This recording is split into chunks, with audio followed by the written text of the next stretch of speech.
अभिनेत्री विशाखा सुभेदार यांचा मुलगा मायदेशी परतलेला आहे। आज मध्यरात्री 3 वाजता अभिनय सुभेदार मुंबईमध्ये दाखल झालाय। कुवेतमध्ये तो अडकलेला होता। विशाखा सुभेदार यांनी सरकारला मदतीचं आवाहन केलेलं होतं। युद्ध पातळीवरती सौदीचा व्हिसा काढून अभिनय हा मायदेशी परतलेला आहे। अभिनयसह महाराष्ट्रातल्या 30 जणांना सौदीचा व्हिसा मिळालेला होता आणि त्यानंतर मध्यरात्रीच्या सुमारास ते मुंबईमध्ये दाखल झालेत।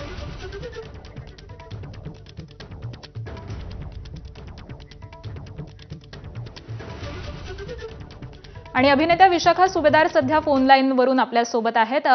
विशाखाजी, खरं तर तो व्हिडिओ आम्ही सगळ्यांनी पाहिलेला होता आणि आपला मुलगा जेव्हा असा परदेशामध्ये अडकतो तेव्हा एका आईचं मन काय होत असेल हे आम्ही त्या व्हिडिओमधून जाणून घेत होतो। आज मुलगा तुमचा मायदेशी परतलेला आहे, काय भावना आहेत?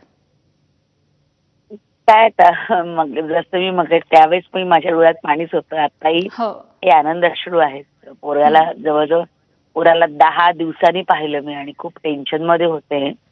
ज्यावेळेस त्यांनी सांगितलं की आई जवळ हॉटेलच्या जवळ ड्रोन पडतायत, मिसाईल्स पडतायत, त्यावेळेस खूप घाबरले होते मी। आता त्याला बघून खूपच आनंद झालाय आणि सगळेच कुटुंबीय आम्ही कधी तो एकदा येतोय, कधी त्याचे पाय भारतात लागतायत आपल्या, असं झालं होतं त्याला।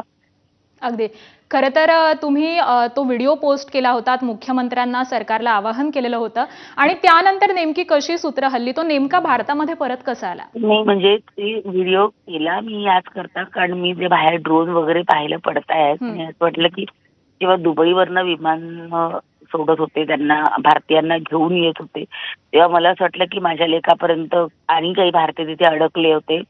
जवळजवळ 120 लोक आज परत आली, त्यातले 30 जण आमचे व्हिसा अडकले होते, 24 जणांचे व्हिसा अडकले होते। ते सगळे काम आपल्या सरकारद्वारे केले होते, हे सांगते मी तुम्हाला पुढे। तर मला असं वाटलं होतं की कसं आणता येईल, तर मग मी हा व्हिडिओ पोस्ट केला आणि त्याच्यानंतर एकनाथ शिंदे साहेब यांनी लगेच त्याची दखल घेतली, त्याचा थोडा मागोवा घेतला। पण कसं साहेब म्हणत होते की दुबईवरनं पटापटा व्यवस्था होऊ शकते, तर पण कुवेतमध्ये काहीच हालचाल होईना कारण तिथली एम्बसी, तिथलं एअर स्पेस मिळतच नव्हता, काहीच करू शकत नव्हतो आपण। मग मी जास्त चिंताग्रस्त झाले की काय करता येईल, कसं करता येईल। पण म्हणजे जसं एकनाथ शिंदे साहेबांना हा व्हिडिओ मिळाला तसंच फडणवीस साहेबांना पण मिळाला, त्यांचे मनोज मुंडे म्हणून आहे ओसीडी त्यांनाही मिळाला, त्याच्यानंतर मुरलीधर मोहोळ यांच्याकडे तो व्हिडिओ पोहोचला, त्यांनी सुद्धा त्यांच्या पद्धतीने खूप सूत्र हलवली आणि मग कुवेतमध्ये व्हिसा मिळाला। त्याच्यानंतर कुवेत नंतर सौदीचा व्हिसा मिळाला पाहिजे तर ते पुढच्या विमानावर येऊ शकतात, विमान पकडायला वगैरे। तर त्याच्यामुळे मग सौदीचा व्हिसा मिळवून देण्यासाठी अनेक सूत्र हरवली गेली। त्याच्यात एक एजंट आला, म्हणजे एम्बेसीकडनंच ती व्यवस्था केली होती की एक विमान त्यांच्यासाठी उपलब्ध करून दिलं गेलं। एक म्हणजे काय म्हणूया प्रायव्हेट एजन्सी होती ती, पण त्यासाठी सुद्धा एक व्हिसा लागणार होता आणि त्यात सगळ्यांचे व्हिसे आले होते, पण काही 24 जणांचे व्हिसे, 24 जणांचे व्हिसे अडकले होते। आणि फ्रायडे, सॅटर्डे, संडे आल्यामुळे ते 2 दिवस सुट्ट्या आल्यामुळे डायरेक्ट रविवार नाही तो सोमवारी येणार होता आणि परिस्थिती आणखीनच भयानक होत चालली होती। पण मग मला विशाखाजी खरं तर तुम्हाला तेच विचारायचं आहे की अभिनयचे तिकडचे नेमके दिवस कसे होते, कारण अनेक जण हे आपल्या भारतातले तिकडे अडकलेले आहेत, काही जण परतलेले आहेत, मात्र काही अजूनही तिकडे आहेत, त्यामुळे अभिनयचे नेमके तिकडचे दिवस कसे होते? नाही डेंजर होते, कारण मी तेच सांगते तुम्हाला की ओसीडी साहेबांनी फोन केला तिकडून, मग तिकडे अगदी असीम महाजन म्हणजे गल्फमध्ये त्यांनी फोन केला फडणवीस साहेबांनी आणि ते सगळं काम मुरलीधर मोहोळ साहेबांनी फोन करून ते व्हिसा मागून घेतला आणि व्हिसा मागून घेतल्यावर हे लोक बसनी बाय रोड निघाले आणि रियादला आले आणि रियादला आल्यावर पुन्हा असं झालं की रियादमध्ये सुद्धा अटॅक होत आहेत। त्या दिवशी नेमके 38 अटॅक झाले होते रियादवर ड्रोन आणि मिसाईलचे, त्याच्यामुळे पुन्हा सगळी ती 120 जणांची फळी पुन्हा एकदा रियादमध्ये अडकली आणि मग काल पुन्हा रात्री विमान म्हणजे चार्टर्ड मिळालं आणि ते विमान इथे आज सकाळी पोहोचले। दिवस फार वाईट होते ते, म्हणजे अगदी तुम्ही विशाखाजी सांगताय की ते कुठून कसे गेलेले आहेत, खरं तर थरारक असा हा अनुभव असणार आहे। अभिनयनं याबद्दल तुम्हाला काही सांगितलेलं आहे का?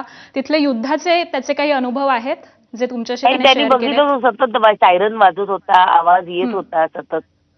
तो आता आहे माझ्याबरोबर, खरं तर इथेच बसलेला, ते सगळं सांगतोच आहे मला की कशा पद्धतीने आवाज ऐकले, कुठून कुठून मिसाईल तरी स्वतः बघितले, ते एकमेकांवर धडकत होते, त्यांनी ते हवेतल्या हवेत कसे पडत होते खाली, आणि कशी यंत्रणा तिकडे काम करू सगळं सांगतोच आहे मला. मी अजून त्याचं सगळं ऐकतेच आहे. म्हणजे त्यावेळेसही त्याने मला सांगितलं, पण आता तो समोर बसून सांगतोय की मी याही पेक्षा वेगवेगळं पाहिलंय. कारण त्यावेळेस कसं मी घाबरेल म्हणून त्यांनी मला अगदी 2-3च गोष्टी सांगितल्या. पण तो म्हणाला सातत्याने एक सायरन वाजत होता, सातत्याने मध्ये मध्ये ड्रोन पडत होता. म्हणजे ते निघाले आणि कुवेतमध्ये खूप मोठा मला वाटलं फ्युएल एक जाळलं गेलं. त्यामुळे तो एक मोठा ऍक्सिडेंट मधून तो म्हणजे काय म्हणायला वाचला, जवळजवळ तिथून पुढे आला तो. बरोबर त्यामुळे आहे. विशाखाजी, खरं तर अभिनय आज सकाळीच मायदेशी परतलेला आहे. त्याची मनस्थिती आम्ही समजू शकतो. पण तो जर तुमच्या शेजारी असेल तर त्याच्याशी आम्ही बातचीत करू शकतो का? त्याचे अनुभव हे त्याच्याकडून जाणून घ्यायचेत खरं तर. एक मिनिट हा, बोल. हो. नमस्कार. नमस्कार अभिनयजी. खरं तर मायदेशी परतल्यानंतर आईच्या भावना आम्ही जाणून घेतलेल्या आहेत. तुमचे तिथले दिवस नेमके कसे होते? काय सगळा तो अनुभव होता? पूर्ण या सगळ्या प्रोसेसमध्ये, या पूर्ण दिवसांमध्ये जरा घाबरून राहण्याच हा हा आमच्यासाठी पर्याय होता. कारण की आजूबाजूला मी जवळपास नाही म्हटलं तरी 20 मिसाइल्स इंटरसेप्ट होताना, एका दिवसात 20 मिसाइल इंटरसेप्ट होताना, 15-20 ड्रोन्स इंटरसेप्ट होताना बघितलेत, ऐकलेत. आणि त्याच्यामुळे हॉटेलच्या बाहेर सुद्धा जाणं जरा आम्हाला रिस्कीच वाटत होतं. बरं. तरी सुद्धा आपण एक गोष्ट खरं मानायला हवी त्यांच्या यंत्रणेची, की जवळपास रोजच्या रोज 14-15 जे काही मिसाईल येत होते, त्या मिसाईल्समधून एकही मिसाईल कुठे लँड नाही झाली किंवा कुठे लँड आत्ता आम्ही निघाल्यानंतर एक लँड झाली, पण त्याच्या आधी इतके दिवसांमध्ये जेवढ्या मिसाईल्स होत्या त्या सगळ्या इंटरसेप्ट झाल्यात. आणि ते सगळं आकाशातच झाल्यामुळे खालच्या लोकांना काही प्रॉब्लेम त्यांनी होणार नाही याची सगळी काळजी घेऊन सगळी यंत्रणा त्यांची चालू होती. त्यामुळे ते अगदीच कौतुकास्पद आहे.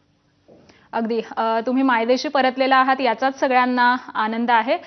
बातचीत केलीत, तो सगळा अनुभव आमच्याशी शेअर केलात, याबद्दल आभार आपले.